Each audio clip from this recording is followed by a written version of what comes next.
in body and spirit, and join us in singing. When the Spirit says do, it's number 1024 in the teal hymnal.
Good morning. We're awake. My name is Sharon Fictor, and I'm serving as your worship associate this morning. We come here from different places, from different beliefs and different backgrounds, and we come here for different reasons: to make connections, to seek spiritual growth, to nurture our hearts and souls. No matter who you are, no matter who you love, no matter why you came, you're welcome here. May you find comfort, love, and peace as we gather together this morning in community. I'd like to invite John Davies to come forward and light our chalice this morning as we remain standing, we're sitting, and recite our covenant.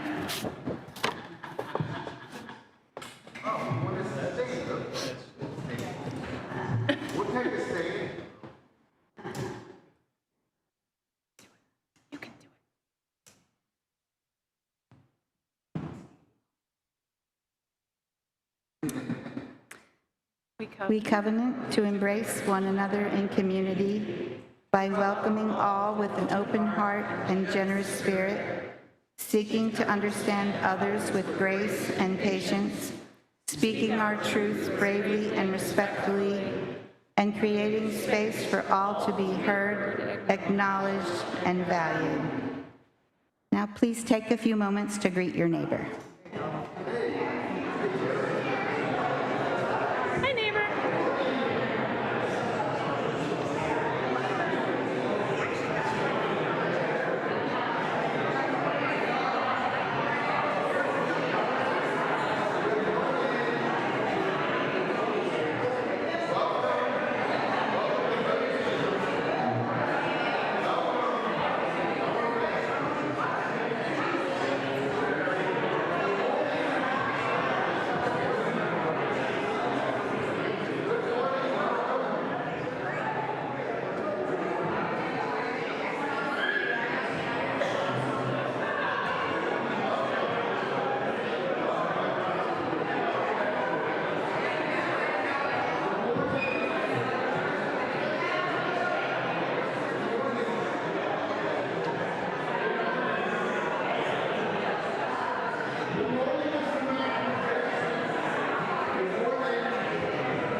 Move away from the hymn. Morning, Donald.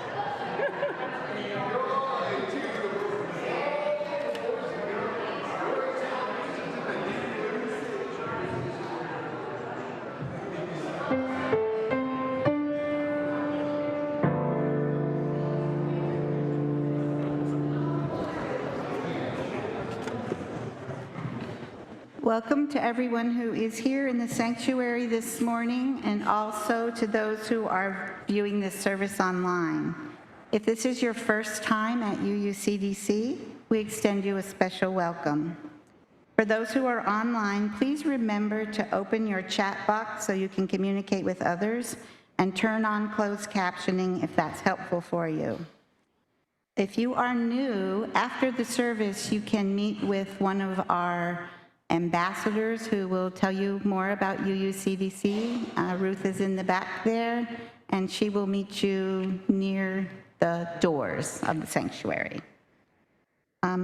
After the service, if you are online, you can stay logged in if you want to speak with other people during a virtual coffee hour. And if you're here in person, you can join us for refreshments in Fellowship Hall after the service. And this morning, I'm excited to introduce you to our guest speaker for the morning, Reverend Rosemarie Newberry. Reverend Newberry is a retired minister and chaplain. She's served congregations in New Jersey, New York, and Ohio, and she also served as a chaplain for adults with developmental disabilities. She has 4 grandchildren, a cat, and a big trip planned for September to attend the International UU Women's Peace Conference in Transylvania. Wow. Reverend Newberry lives in Red Bank, New Jersey, and probably like all of us, she loves the Jersey Shore. Please remain seated now and join us in singing our centering song, May I Be Filled with Loving Kindness.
Each Sunday, we gather in community, carrying the emotions and experiences of the week. We may be full of joy or sorrow, and during this quiet time, we honor those feelings by dropping stones into a bowl of water. Just as the stones are held by the water, so are all who drop them held by love in this community. All are invited. Those online are welcome to join us by entering their joys and sorrows into the chat.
I'm going to drop 2 additional stones this morning, one for those who could not be with us today, and one for all those in the world who are suffering from any form of injustice.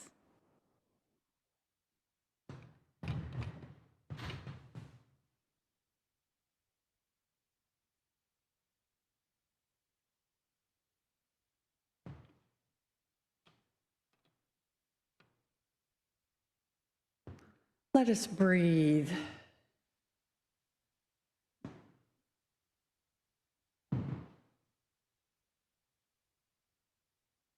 Breathe in peace.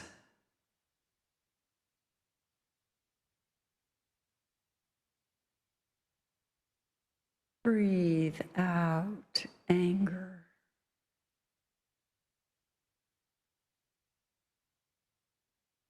Breathe in ease.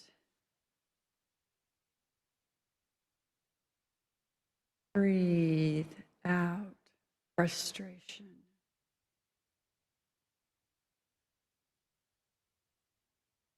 Breathe in calm.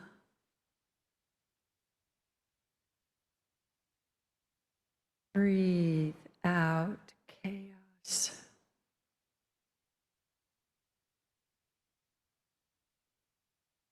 May each breath be a joy. May we remember that many are suffering, that there's chaos in our lives, in our communities, in our nation, and in the world.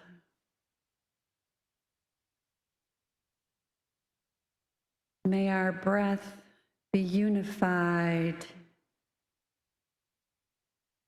in love and joy, peace and ease. May we remember those who have gone before us and celebrate those who are coming up behind us.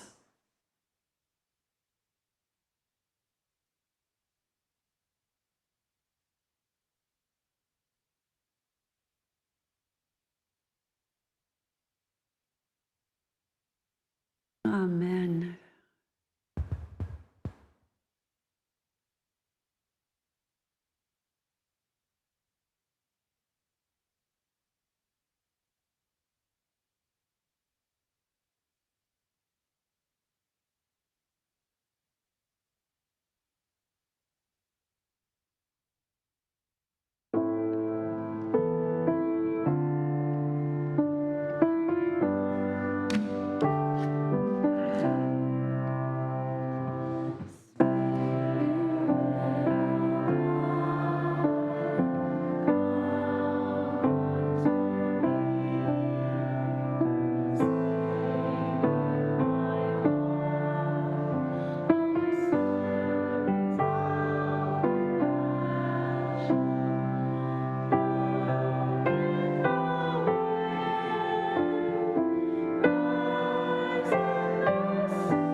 And it's one of the hymns. It's the gray hymnal. It's hymn number 94, if you ever want to go back and look for it.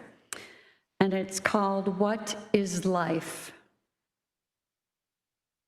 It's rhymes, so that gives it a bit of a bouncy when you say it, but I love these words. What is life if full of care we have no time to stand and stare? No time to stand beneath the bough and stare as long as sheeps and cows. No time to see when woods we pass, where squirrels hide their nuts in the grass. No time to see if broad daylight streams full of stars like stars at night. No time to turn at beauty's glance and watch her feet, how they dance. A poor life this, if full of care. We have no time to stand and stare.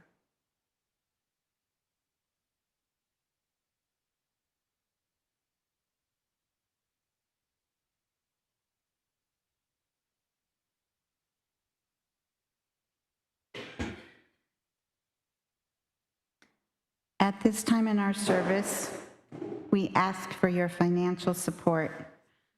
Our congregation is entirely self-governed and financially supported by the generosity of our members and friends. We give to remind ourselves how many gifts we have to offer. We give to remember that we are part of something bigger than ourselves. We give because we believe in music and sacred space. We give with the faith that together we will have enough. Please text your donations to the number on the screen, or if you prefer, you can place cash or a check in one of the boxes at the back of the sanctuary. Thank you.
going to rearrange things here a little bit. Oops.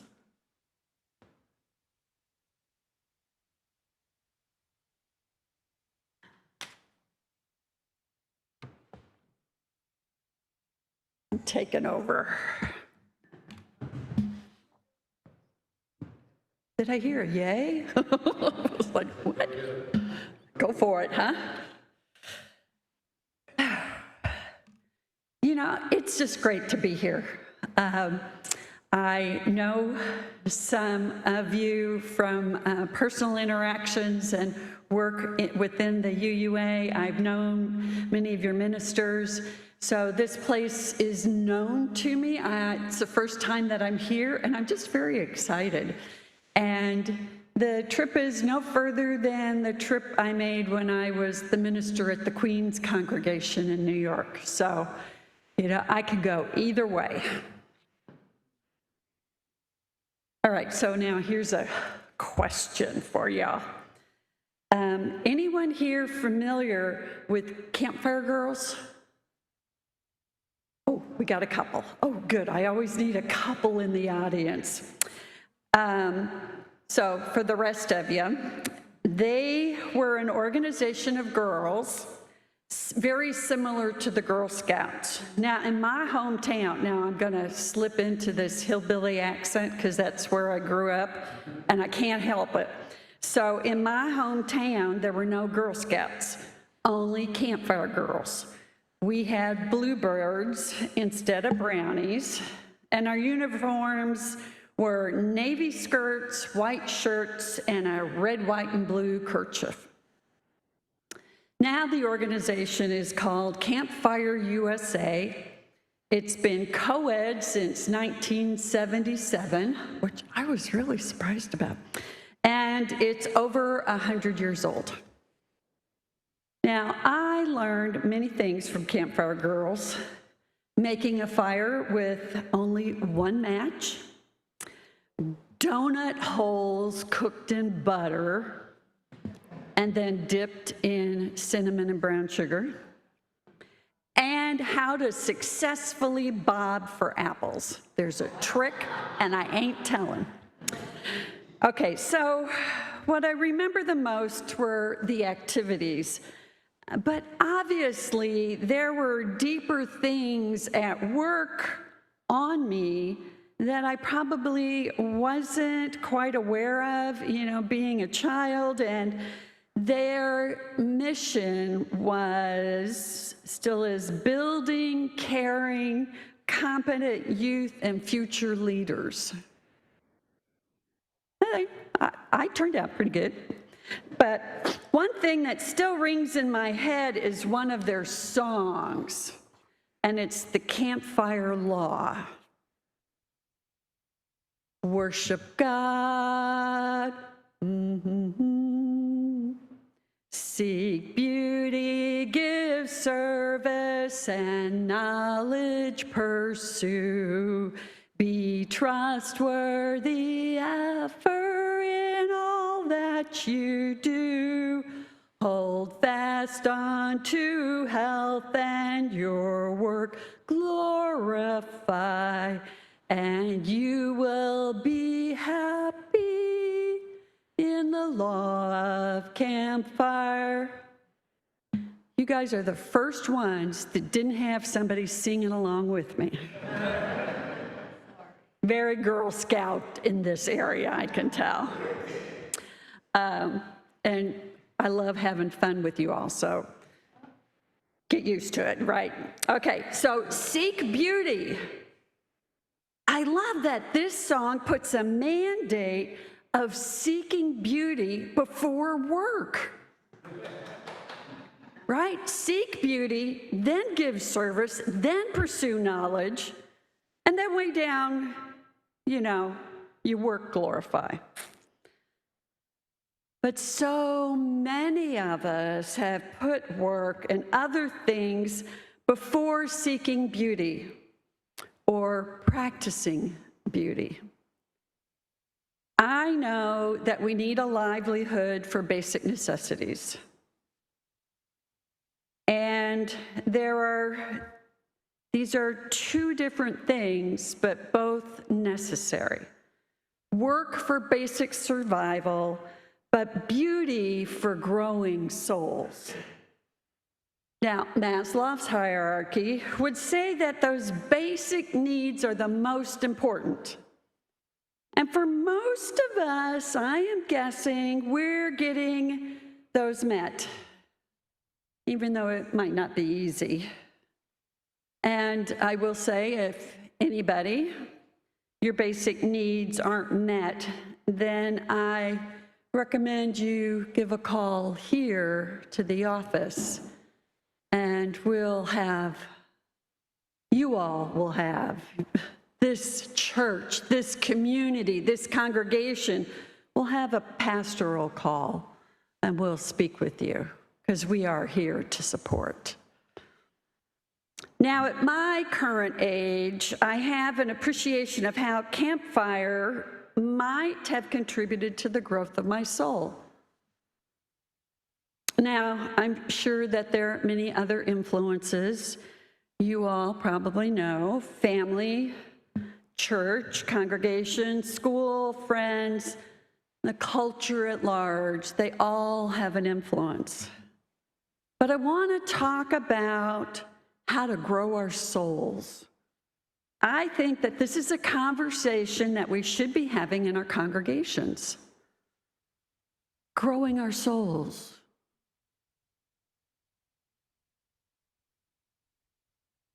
And our headquarters, association's headquarters, put out a DVD. This tells you how long ago it was. It was 2007. It was called Faithful Conversations. And there were two ministers from Minneapolis and St. Paul area, and they discussed spiritual maturity. Now, in this 2-hour and 20-minute DVD, yes, I watched it all, they discussed the different characteristics of spiritual maturity. Now, the Reverend Dr. Kendyl Gibbons, she's now at Kansas City, states that her choice at that time of 5 spiritual characteristics for spiritual maturity are living in covenant, living in beauty, and this order doesn't matter, living with ambiguity, living in gratitude, and living fluently with metaphor. Now, Kendyl Gibbons has been the president of the American Humanists. She has worked on these spiritual characteristics over the last 15 years and continues to work, but it's sermon snippets and that particular DVD where that has grown and matured. I had a Facebook conversation with her within the last month, and she was surprised that anybody was talking about them, more or less, giving sermons, and I gave a 1-week workshop for SIR, the Central East region, one of their summer camps, and she's like, wow, I have a book that I need to write in my retirement. So that hopefully will be coming in our future. So I know that we could debate for hours of whether these are the right spiritual characteristics. Right? Living in covenant, oh, very you. Living in beauty, living with ambiguity, oh my God, was she crazy? Living with gratitude, we hear that a lot, and living fluently with metaphor. So humanist. But should we include them all? Should we add a few more? Is it a good model? So I think this is a really good model for us to work with. It's only 5, and I'm talking only about 1, and it comes out of a Unitarian Universalist tradition. So Growing Souls has a Unitarian Universalist tradition. You know, I think that these 5 spiritual characteristics of spiritual maturity are universal. This really is the way that I want to live, the way that I'd like my family and my communities to live, and how I envision the world to be. Spiritual maturity is not an end goal, but a way to live. It is not a mountaintop to reach, but an ongoing way of living and interacting with the world. Now, I think we can develop a whole list of practices that we would want in the world and that would make sense to a UU, no matter what our independent theology. But I believe this list is inclusive enough to cover all the different theologies of our individuals and our congregations. I think we don't need to look for practices and exercises from the religions of the Far East. Now, for those of you that have found methods of growing your spirit in any of the other practices outside UU, wonderful. Keep it up. But I'm talking about some of us, and maybe all of us, that might find those a little hard to fit into our lives, or they don't really speak to us because the metaphor and the culture is slightly different. So I think this is a Unitarian Universalist way, little w. So in Kendyl's list, we find beauty as a spiritual characteristic of a spiritually mature soul, and maybe even a congregation. And we know that it just keeps popping up. Just look at the beauty in the sanctuary. Oh my gosh, these quilts are fabulous, like masterpieces. But beauty is more than just the adornment on the walls. It is more than our aesthetic, even though I really love what you've done in this building. I think our Unitarian Universalist saint, Ralph Waldo Emerson, has it right. Never lose an opportunity to see anything that is beautiful, for beauty is God's handwriting. Beauty can lead us to the divine, the transcendent, something that I think we all seek. And according to Matthew Fox, in his book, Creation, Spirituality, because beauty is a habit of the universe, it is essential that humans be about the good work of showering one another with beauty and bringing out the beauty of one another. Not to do this is to obstruct the universe's intention. Injustice, it seems to me, is always ugly. What is just is beautiful and brings back the beauty to what was broken. So according to Fox and Emerson, we should seek beauty in order to be in touch with the transcendent, the divine intention as part of creating justice in the world. Beauty and justice. You may not have thought of those two together, and it's a lot to ask. But maybe seeking beauty is something simpler. Thomas More, in his 12th book, Dark Nights of the Soul, I think explains beauty best. He explains how the spiritual practice of beauty can be an avenue of transformation. And I quote, "Beauty feeds the soul, wakens it, brings it to life as nothing else can. Beauty is a deep-seated reaction to some meaningful and stunning presentation of life. It stops you and gives you an instant promise of pleasure. If you have no soul, you won't even see the beauty in the thick layers of your practicality and in the density of your ego. All your senses and your full imagination have to be alert when beauty makes its appearance." And I continue.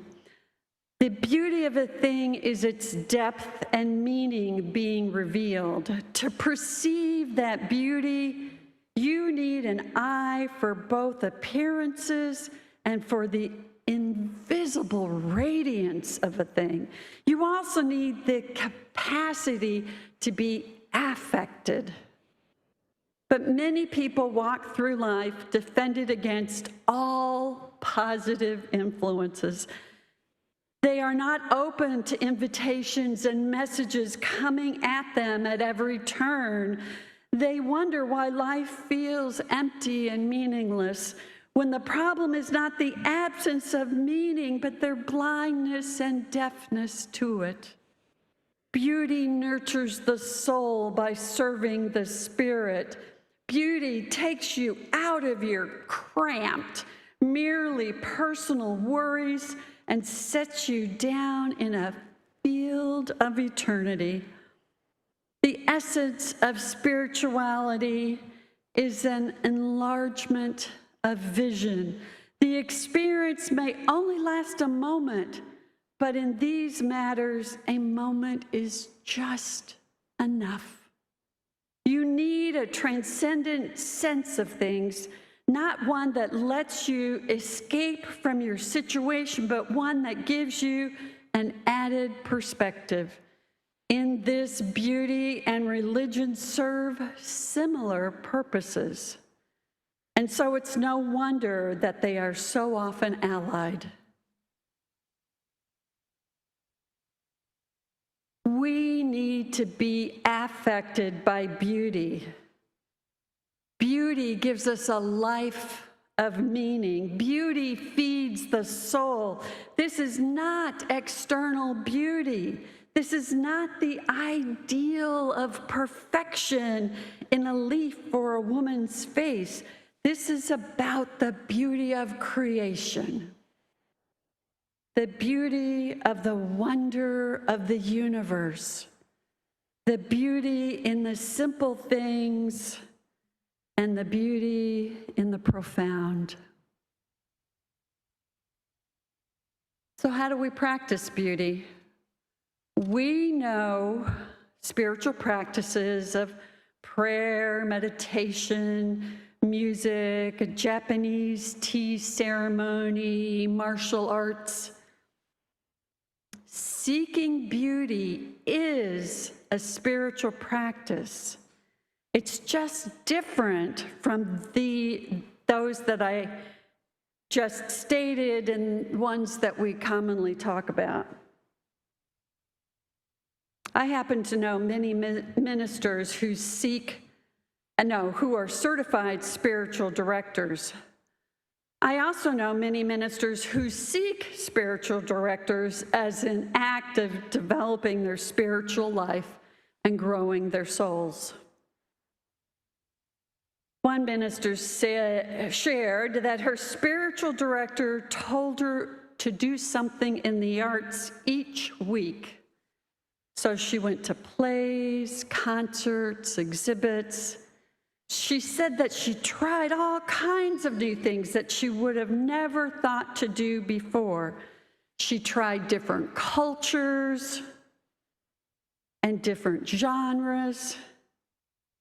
And she was amazed when she found out that she really enjoyed urban music. Now, this minister felt alive in many ways that she hadn't before, and it's not rocket science. It only required her to pay attention to seeking beauty and looking for it in different places. I will admit that I saw the Mary Cassatt exhibition this week. Oh, it was profound. And the minister that I went with did not know who she was, barely knew who the Impressionists were, and she had me come back around and say, which pieces moved you the most? Seeking beauty is easy, and you can go deeper. Just put it into your life. We all share beauty, according to Fox. It strikes us indiscriminately. It may be when our child was born into this world, or a simple flower, or a song, or a smile on a face, or a great act of courage, or a dance well done, or a child's laugh, or that loaf of bread baking, finding a job worthy, a snowfall. There is no end to beauty for the person who is aware. Even the cracks between the sidewalk contain geometric patterns of amazing beauty. If we take pictures of them and blow up the photographs, we realize we walk on beauty every day, even when things seem ugly around us. There's no end to beauty for a person who is aware, even when things seem ugly around us. The one minister I mentioned, needed only to focus on seeking beauty and adding it to her spiritual practice. She needed only to take time and stare. To cut yourself off from beauty is to cut yourself off of the divine wonder of the universe. Ruth Bates, in her book Wild Communion, has a bit of a different version of beauty as a spiritual practice. Everywhere I stroll, I say, "Hello, beauty," or "You're magnificent, beauty." Each time there's a rush of recognition and delight. I walk on a carpet of gold witch hazel leaves, breathing in the sweet scent of the trees' strange spidery flowers. I put my face into a branch full of red maple leaves and kiss one. I study an intricately curled brown leaf hanging limp on a peach maple tree. I walk into the arms of my favorite yellow tree. "Hello, beauty. I know you're fleeting in my life. I know as a human animal with limited capabilities, I can't hold you, but thank you for being here today." So just reach out and say, "Hello, beauty," to whatever you see. Or not. I'm sure you will find your own way that suits you. This room of introverts, I think. But I am just providing some examples. Before I finish, I want to acknowledge that seeking beauty when things are ugly is difficult. Very difficult. I can't imagine what it's like to live in a prison. I've heard that it's pretty ugly, and I'm guessing that it is one of the ugliest experiences that a person can have. And somehow there's beauty there too. I've seen documentaries about how prisoners train horses and service dogs. There is joy, love, compassion, virtue, beauty in those prisons. Does having beauty as a spiritual practice help prisoners find meaningful lives? I think so. I know prison chaplains will tell their stories of beauty in their interactions with prisoners. So besides seeking beauty every week, or better, every day, I think that we need to add is that we should find beauty in the ugly. Oh my gosh, there is so much ugly in our lives, in our culture. I can easily think how I want to demonize some politicians and newscasters.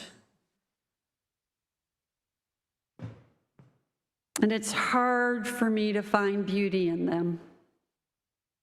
And in some laws and policies and in press announcements and debates.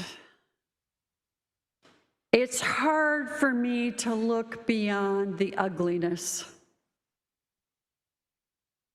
I've been to several town hall meetings and Board of Ed meetings and vehemently disagreed with a council member or representative, BOE member, or others in an audience. And I struggle with remembering that they have fears and worries like me. They also love and give and care and are grateful for the blessings in their lives, like me. It's hard. I struggle with it mightily. But I believe that finding the beauty in the ugly is a necessary step towards building a peaceful world. We all need to get past the ugliness, theirs and ours. We need to get to a place where we can sit down and listen to each other's stories, right? We need to get to a place where we can transcend our differences. So, go out and be beautiful. Our closing hymn today is number 1053 in your teal hymnal. I believe it's also on the screens, but we're going to do something a little different about it. This song is meant to be sung to someone, to each other. Don't sing it up here. You now need to, you introverts are losing it. Y'all now need, you're going to stand up and you're going to face each other and you're going to sing to each other. And then we're going to switch, okay? We're going to switch. And then you will sing this song to another person. And I'm going to come walking around the room, and I will yell switch. And after we've done this multiple times, and I truly get the discomfort. But after, I do. I'm an introvert myself. Not that you believe me, but I am. But after we've done this multiple times, you will find that you know it. I want you to be able to go home and sing it to yourself. I want it to be stirring in your brain. I want eye-to-eye contact, that you connect with somebody today. And you giggle and laugh, and that's all fine too. Play it through once, and then we'll sing it. part of it.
Remain standing and join us in our benediction.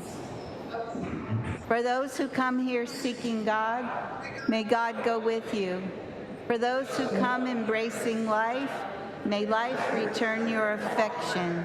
And for those who come to seek a path, may a way be found and the courage to take it step by step. Blessed be. And amen.